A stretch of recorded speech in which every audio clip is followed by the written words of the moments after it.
आज हम सभी हिंदी पीडिया चैनल पर परशुराम लक्ष्मण संवाद पाठ के वस्तुनिष्ठ प्रश्न पढ़ेंगे जो कक्षा 10वीं के टर्म 1 एग्जाम के लिए बहुत ही महत्वपूर्ण है।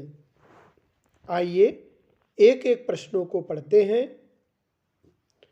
तुलसी के आराध्य कौन हैं? श्री कृष्ण, श्री राम, महादेव, शक्ति। तुलसी के आराध्य श्री राम हैं। तुलसी के आराध्य कौन है? श्री राम। तुलसी के आराध्य श्री राम। इसी तरह से अगले प्रश्न पर चलते हैं। राम लक्ष्मण परशुराम संवाद की भाषा है। राम लक्ष्मण परशुराम संवाद की भाषा लोक प्रचलित भाषा वैश्यवाणी अवधि है। लोक प्रचलित भाषा वैश्यवाणी अवधि है।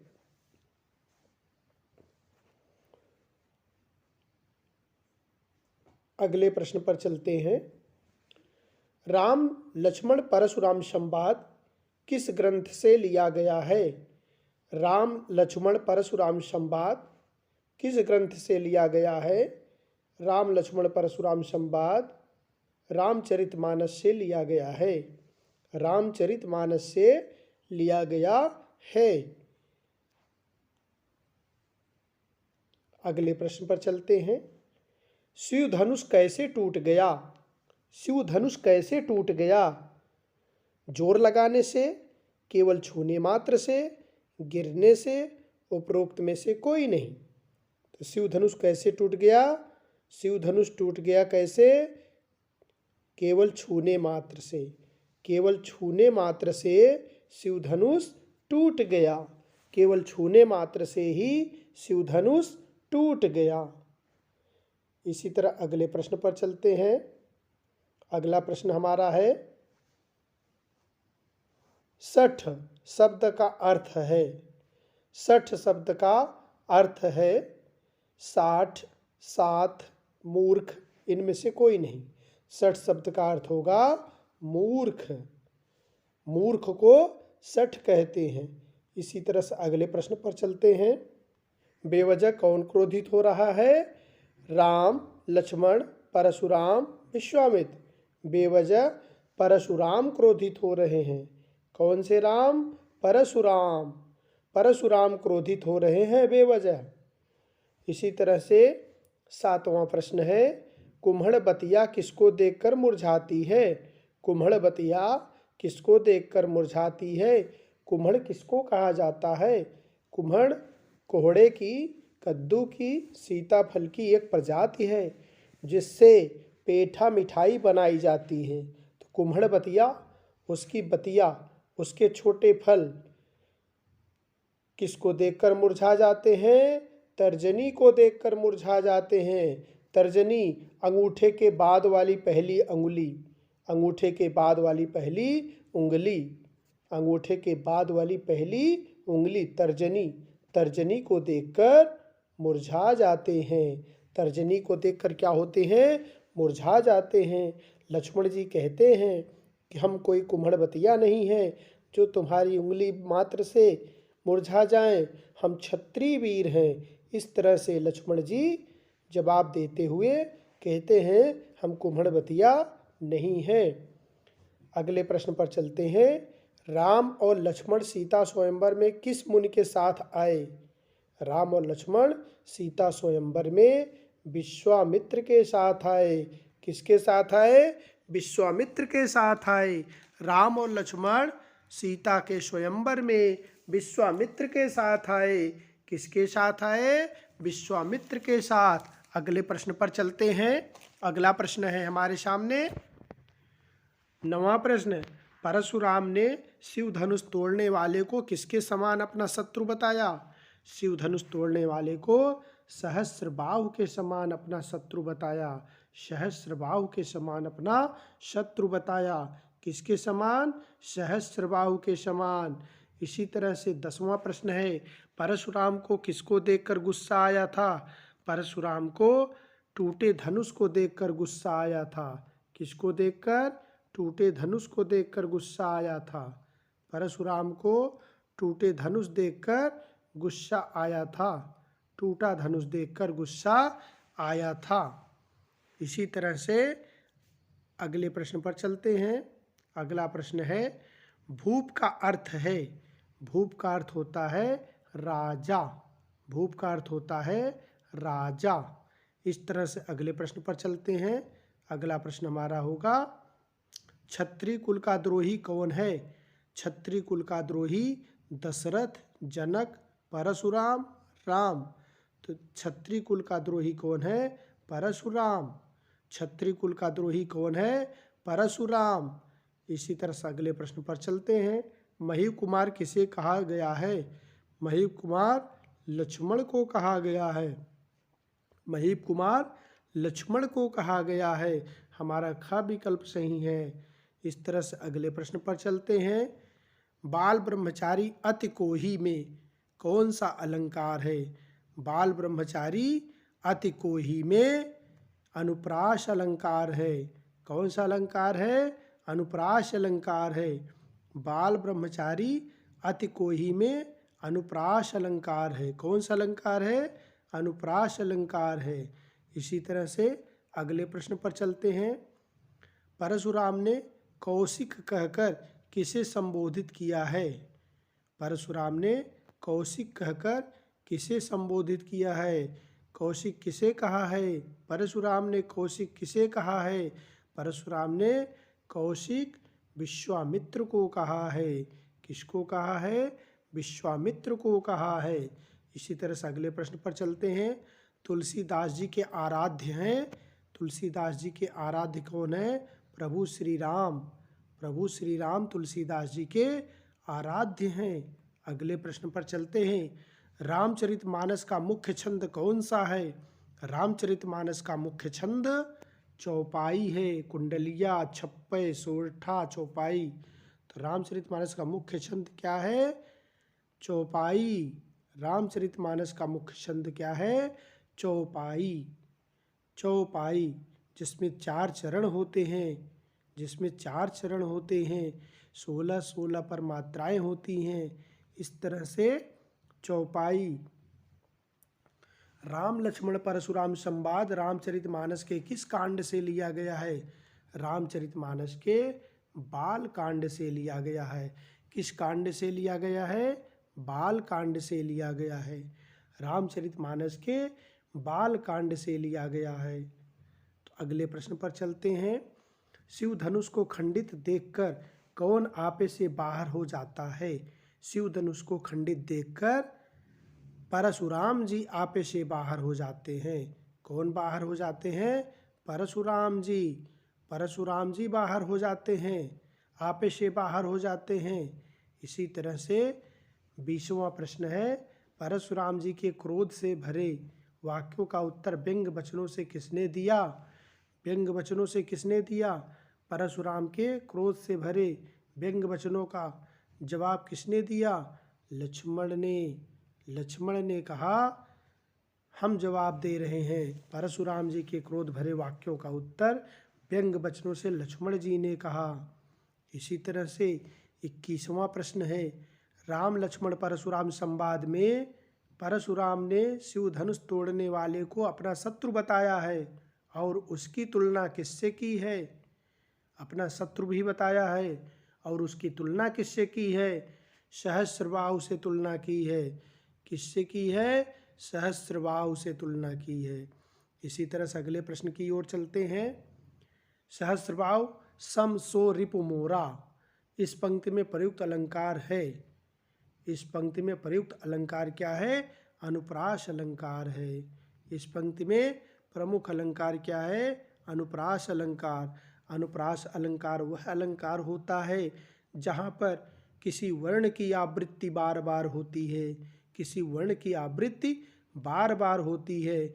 जैसे सहस्रबाहु, सम, सो, सवर्ण की आवृत्ति 1 से अधिक बार हुई है, इसलिए यहाँ पर अनुप्रास अलंकार है। इसी तरह से अगले विकल्प पर चलते हैं। परशुराम जी ने अपने स्वभाव की कौन सी विशेषता नहीं बताई है? परशुराम जी ने अपने स्वभाव की कौन सी विशेषता नहीं बताई है? मन की गति से विचरण करने वाला, मन की गति से विचरण करने वाला। कौन सी विशेषता नहीं बताई है? मन की गति से विचरण करने वाला। जिस तरह से मन चलता है उसी तरह से परशुराम जी चलते हैं, उसी तरह से परशुराम जी चलते हैं। मन की गति से परशुराम भी चलते हैं, मन की गति से विचरण करते रहते हैं। इसलिए यह विशेषता इन्होंने नहीं बताई है। परशुराम जी कौशिक संबोधन का प्रयोग किसके लिए करते हैं? परशुराम जी कौशिक संबोधन का प्रयोग विश्वामित्र जी के लिए करते हैं। यह दूसरी बार प्रश्न आप पढ़ चुके हैं। इसी तरह से परशुराम जी किस शस्त्र को धारण करते थे जिसके कारण उनका नाम परशुराम पड़ा? परशुराम जी परशु फरसा धारण करते थे, परशु फरसा धारण करते थे, जिनके कारण उनका नाम परशुराम पड़ा। अगले प्रश्न पर चलते हैं। 26वां प्रश्न है, लक्ष्मण जी ने कहा कि हमारे कुल में, यहाँ कुल होगा, यहाँ फिल्म नहीं होगा। क्या होगा? कुल।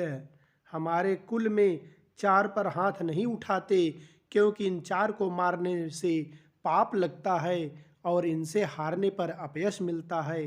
ये 4 हैं, देव देवता, ब्राह्मण भक्तजन तथा और किस पर? चौथा शब्द यहाँ क्या होगा रिक्त स्थान में? यहाँ रिक्त स्थान में चौथा शब्द होगा अनाथ। अनाथ पर भी हाथ नहीं उठाते, इनसे हारने पर अपयश मिलता है और इन पर हाथ उठाने से पाप लगता है। इस तरह से हमने 26वां प्रश्न पढ़ा। 27वां प्रश्न है, यह बालक सूर्यवंश में दागदार चंद्रमा की भांति है। यह पूरी तरह से मूर्ख, स्वतंत्र तथा अबोध है। यह कथन किसने किसके लिए कहा? यह कथन किसने किसके लिए कहा?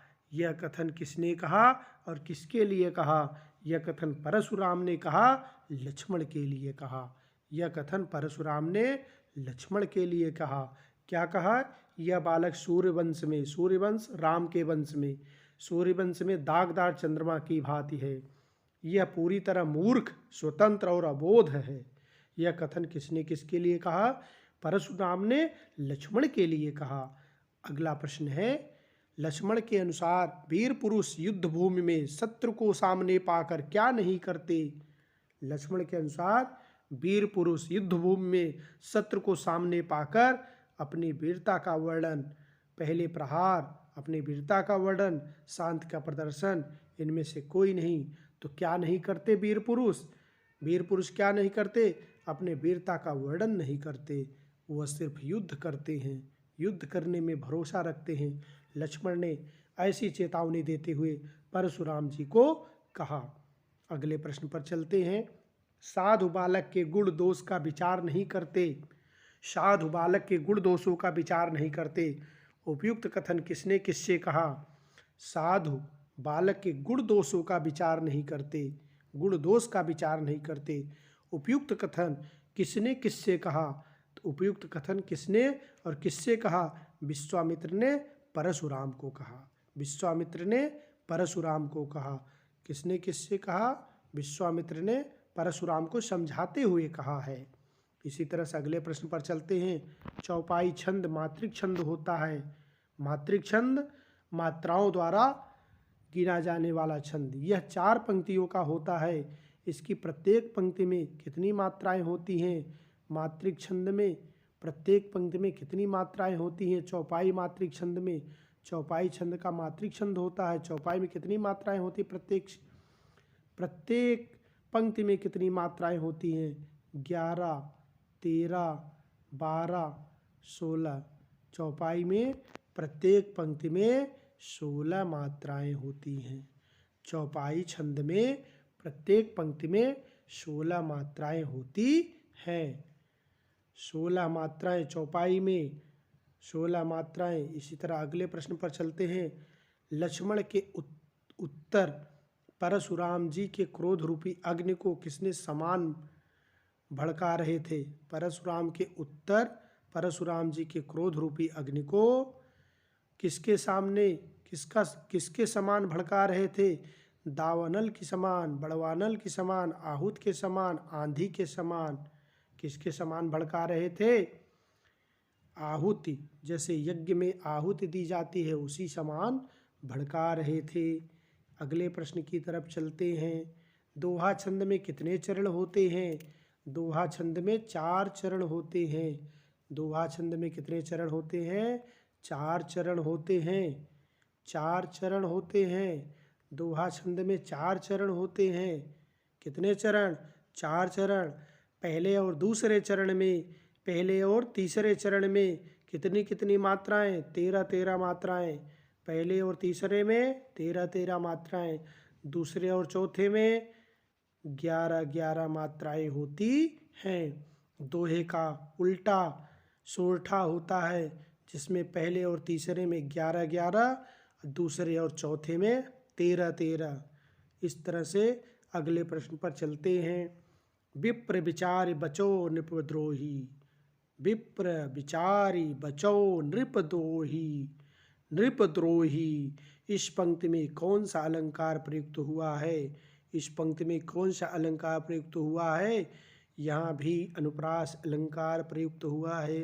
विचार बचो, विचार बचो, जो द्विरुक्ति हो रहा है, वर्ण की आवृत्ति हो रही, इस कारण से यहाँ भी अनुप्रास अलंकार ही प्रयोग हो रहा है।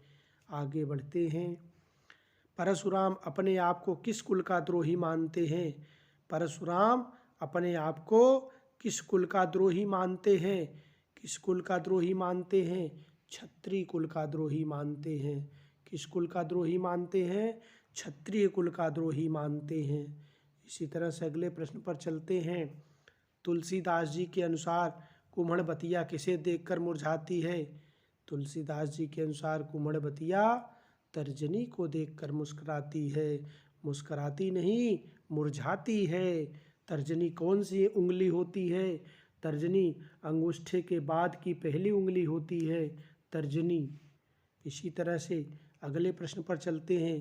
द्विज देवता धरहि के बाढ़े, यह कथन किसने किससे कहा? द्विज देवता धरहि के बाढ़े, यह कथन लक्ष्मण ने कहा। यह कथन किसने किससे कहा है? लक्ष्मण ने कहा है। किससे? द्विज देवता धरहि कै बाढ़े, लक्ष्मण ने परशुराम जी से कहा है। यह कथन लक्ष्मण ने परशुराम जी से कहा है। किससे कहा है? परशुराम जी से। परशुराम जी से कहा है। यह कथन लक्ष्मण ने कहा है परशुराम जी से। इसी तरह अगले प्रश्न पर चलते हैं। गर्भन के अर्भक दलन में, अर्भक का अर्थ है गर्भन के अर्भन दलन में, अर्भन का अर्भक का अर्थ है। अर्भक का क्या अर्थ है? यहाँ अर्भक का अर्थ है बच्चा। यहाँ अर्भक का अर्थ है बच्चा, नवजात बच्चा जो अभी अभी जन्म ले रहा है, ऐसे बच्चे को अर्भक कहा जाता है। अर्भक। इस तरह से अगले प्रश्न पर चलते हैं। अगला प्रश्न है भृगुकुल कुतु। भृगुकुल केतु जो शब्द होता है, भृगुकुल केतु, यहाँ कुत दिया गया है, कुत नहीं हो करके केतु होगा। क्या होना चाहिए? केतु। केतु, भृगुकुल केतु शब्द का प्रयोग किसके लिए किया गया है? भृगुकुल केतु शब्द का प्रयोग किसके लिए? परशुराम जी के लिए किया गया है। किसके लिए किया गया है? परशुराम जी के लिए किया गया है। इसी तरह से अगले प्रश्न पर चलते हैं। लक्ष्मण को शांत रहने का इशारा किसने दिया? लक्ष्मण को शांत रहने का इशारा किसने दिया? लक्ष्मण को शांत रहने का इशारा श्री राम ने दिया। लक्ष्मण के बड़े भाई श्री राम जी ने लक्ष्मण को शांत रहने का इशारा दिया।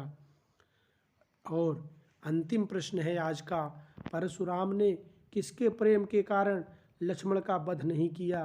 परशुराम जी राम के प्रेम के कारण, राम के प्रेम के कारण, कि विश्वामित्र के प्रेम के कारण, कि पिता के प्रेम के कारण परशुराम ने किसके प्रेम के कारण लक्ष्मण का वध नहीं किया?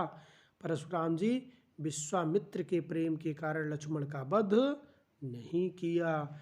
इस तरह से आज की प्रश्नोत्तरी यहीं समाप्त होती है। आज का यह वीडियो आपको कैसा लगा? आप हमारे वीडियो को लाइक करें, सब्सक्राइब करें, चैनल को सब्सक्राइब करें तथा अपने दोस्तों में शेयर करें। इसी तरह से आप हमें कमेंट करते रहें ताकि हम आपके लिए अच्छे से अच्छा वीडियो लाते रहें। आज के लिए इतना ही। धन्यवाद। जय हिंद, जय भारत।